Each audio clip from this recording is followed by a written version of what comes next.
Tahun 2025 kemarin bukan sekedar tahun lahirnya mobil-mobil baru. Ia adalah tahun di mana cara pandang publik Indonesia terhadap mobil benar-benar bergeser.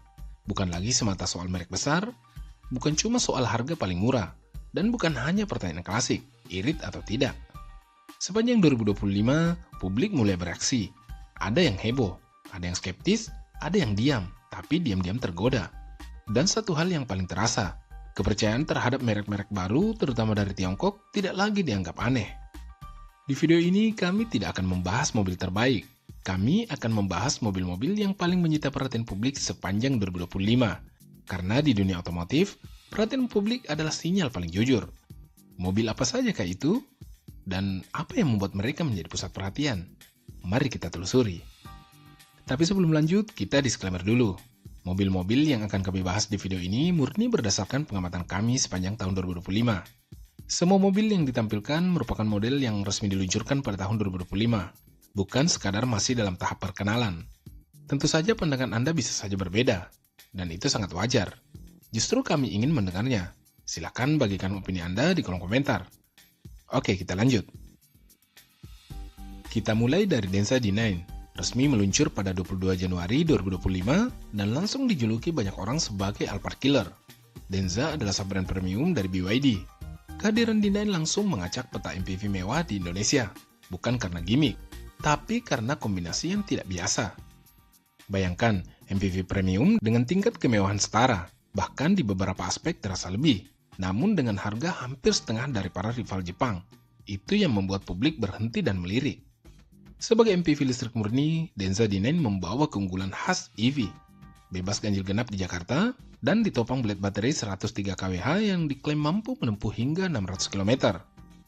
Dari sisi desain, D9 tampil elegan, dimensinya bahkan lebih panjang dari Alphard, menghadirkan kesan kabin yang lapang dan aura kemewahan yang kuat, sesuatu yang sangat penting di kelas ini. Apakah Denza D9 sempurna? Tentu tidak. Tapi satu hal jelas, kehadiran Denza D9 membuat segmen MPV premium tidak lagi terasa aman. Sebulan setelah Denza D9 mencuri perhatian, tepatnya 13 Februari 2025 di ajang IIMS, VinFast VF3 membuat publik menoleh. Merek asal Vietnam ini datang dengan keseriusan tinggi. VinFast bahkan sudah menyiapkan pabrik lokal yang ditargetkan beroperasi penuh pada 2026. Namun daya tarik utama VF3 bukan pada spesifikasi, melainkan bentuknya. Kecil, lucu, sangat kompak, dan hanya 3 pintu. Banyak yang langsung mengaitkannya dengan Suzuki Jimny versi mini dan listrik. Tak heran jika booth VinFast di IMS 2025 nyaris tak pernah sepi. VF3 menjadi magnet kerumunan dan simbol keberanian merek baru tampil berbeda. Di balik hype, isu kualitas produksi mulai muncul. Panel kurang presisi, setir tidak lurus, hingga masalah software. Respon VinFast pun diuji, dan mereka memilih bertanggung jawab lewat program buyback. VF3 akhirnya menjadi pelajaran penting. Bukan hanya soal desain dan harga, tapi kesiapan produk di dunia nyata. Memasuki pertengahan tahun 28 Mei 2025, Suzuki Fronx hadir membawa angin segar. Mobil ini datang di momen krusial, saat publik mulai bertanya, apakah Suzuki masih punya arah? Dan di awal kemunculannya, Fronx cukup berhasil menjawab keraguan itu. Desain crossovernya terlihat ganteng, modern, dan berani. Image Suzuki yang kaku perlahan terkikis, dan untuk sesaat Fronx benar-benar mencuri panggung. Dampaknya terasa nyata. Versi hybridnya bahkan sempat menggeser dominasi Xenix Hybrid pada Juli hingga Agustus. Pujian mengalir pada desain SUV coupe yang ringkas dan tampil beda. Namun karena basisnya dari Baleno, ruang kabin terasa lebih sempit dibanding beberapa rival. Setelah euforia mereda, penjualan sempat turun di September dan Oktober, sebelum kembali naik di November dan Desember. Menandakan Fronx bukan sekedar hype, bukan yang paling mahal atau canggih, tapi Fronx hadir di saat yang tepat, meski tetap menyisakan pro dan kontra pada sistem hybrid ringan, dan fitur yang dianggap masih belum lengkap. Masuk bulan Juli, tepatnya 17 Juli 2025, Mitsubishi Destinator resmi meluncur, dan langsung memicu perbincangan. Sejak awal reaksi publik terbelah. Dari sisi desain, Destinator kerap disebut mirip X-Force. Ada yang menjulukinya versi panjang dari X-Force. Ada pula yang menilai ini sebagai salah satu SUV keluarga paling ganteng. Namun di balik desain yang menuai perdebatan, muncul kekecewaan lain. Destinator tidak dibekali mesin hybrid. di saat konsumen Indonesia mulai semakin akrab, bahkan menyukai teknologi tersebut. Karakter SUV-nya pun ikut diperdebatkan. Kesan gagah dianggap berkurang, karena Destinator menggunakan penggerak depan dengan transmisi CVT, tanpa opsi penggerak belakang maupun transmisi manual. Sesuatu yang dianggap kurang sejalan dengan DNA Mitsubishi. Posisinya juga terasa membingungkan, berada di atas Expander Cross, tapi belum cukup dekat ke Pajero Sport. Di awal peluncuran, Destinator sempat dipuji sebagai family SUV yang value for money. Namun tak lama kemudian, Mitsubishi melakukan penyesuaian harga, membuat nilai tersebut terasa terkikis. Destinator pun dikenal sebagai mobil yang ramai dibicarakan bukan karena keunggulan mutlak, melainkan perdebatan yang mengikutinya. Hanya berselang 1 minggu setelah Destinator, tepatnya 23 Juli 2025 di ajang Gias, BYD Athlon datang dan langsung meledakkan pasar. Mobil listrik kecil ini membawa satu kejutan besar. Harga hampir setara LCGC. Selama bertahun-tahun, mobil listrik identik dengan kata mahal. Athlon mematahkan asumsi itu dalam satu langkah. Efeknya langsung terasa. Athlon menjadi disrupsi mobil listrik murah yang membuat para pesaing kelabakan. Sejumlah pemain melakukan banting harga, seperti Wuling REV dan VinFast VF3. Dampaknya meluas, dari kekecewaan pembeli lama hingga munculnya petisi konsumen. Satu hal jelas, ini adalah harga yang benar-benar mengganggu pasar. Athlon bukan menarik karena spesifikasi atau desain, melainkan karena posisinya yang berbahaya. Mobil ini memunculkan pertanyaan tidak nyaman. Kalau mobil listrik bisa semurah ini, kenapa masih beli mobil bensin? BYD Athlon bukan mobil impian, tapi ia adalah pemicu perubahan. Masih di tanggal yang sama, 23 Juli 2025, satu model lain ikut mencuri perhatian, Chery Tiggo Cross CSH. Mobil ini ramai dibicarakan karena menawarkan kombinasi langka di kelasnya.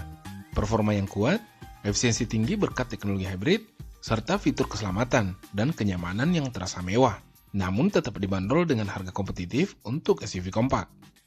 Meski membawa teknologi yang biasa ditemui di kelas lebih atas, Tiggo Cross CSH diposisikan cukup realistis. Hal ini membuatnya cepat dilirik, terutama oleh keluarga muda yang menginginkan mobil efisien, bertenaga, dan modern tanpa harga berlebihan. Dibanding para pesaingnya, Tiggo Cross CSH kerap dianggap paling masuk akal. Dimensinya lebih besar dari Suzuki Fronx dan lebih terjangkau dibanding Yaris Cross Hybrid dengan fitur yang terasa lebih lengkap. Dengan paket hybrid yang solid dan harga agresif, Tiggo Cross CSH tampil sebagai pemain penting di segmen SUV elektrifikasi, penanda bahwa persaingan mulai naik kelas. Menjelang akhir tahun, tepatnya 3 November 2025, Jayco G5 EV datang membawa kejutan besar. Sejak peluncuran, mobil ini langsung menghebohkan pasar. Alasannya jelas, harga tertingginya hanya 299 juta. Padahal saat peribukan di Gias, varian tertinggi sempat dipatok di kisaran harga 450 juta. Ini bukan sekedar potongan harga, melainkan disrupsi. Sebuah mobil listrik proper dipangkas lebih dari 100 juta, bahkan mendekati 150 juta. Respon pasar pun cepat. Di GJAW 2025, SPK G5 EV menembus 6.000 unit. Pesannya jelas, Jayco menawarkan paket, murah tapi mewah, dengan fitur yang sulit ditemukan di mobil Jepang seharga 400-500 jutaan. Performa pun berbicara, tenaga 208 HP, torsi 288 Nm, 0-100 km per jam, tuntas dalam 7,3 detik, dan jarak tempuh diklaim 461 km dengan metode NEDC. G5 EV menjadi simbol 2025. Perang harga dan persepsi di pasar mobil listrik kian terbuka. Dan akhirnya menutup tahun 2025, tepatnya 21 November di ajang GJAW, sang raja Toyota akhirnya menjawab tantangan lewat Veloz Hybrid. Mobil ini langsung menyita perhatian karena dijual di bawah 300 juta, menjadikannya hybrid Toyota termurah saat ini. Namun euforia itu tak sepenuhnya mulus. Harga tersebut hanya berlaku untuk varian terendah, dengan sejumlah fitur yang dipangkas. Desainnya pun nyaris tak berubah sejak 2021, bahkan sulit dibedakan dari versi bensin tanpa melihat emblem HEV. Untungnya, Veloz Hybrid terselamatkan oleh dapur pacunya. Mobil ini dibekali mesin baru yang sama persis dengan yang digunakan pada Yaris Cross Hybrid, yang sudah dikenal sangat irit, hingga mampu mencapai 30 km per liter. Sistem hybridnya menggunakan teknologi series parallel hybrid, sebuah sistem yang telah teruji puluhan tahun oleh Toyota. Veloz Hybrid akhirnya menjadi penanda penting di 2025, bahkan pemain paling mapan pun akhirnya harus ikut turun ke medan yang sama. 8 mobil ini menyampaikan satu pesan yang sangat jelas. Pasar otomotif Indonesia sedang berada di fase yang sangat menarik. Sepanjang 2025, hampir tidak ada bulan yang benar-benar sepi.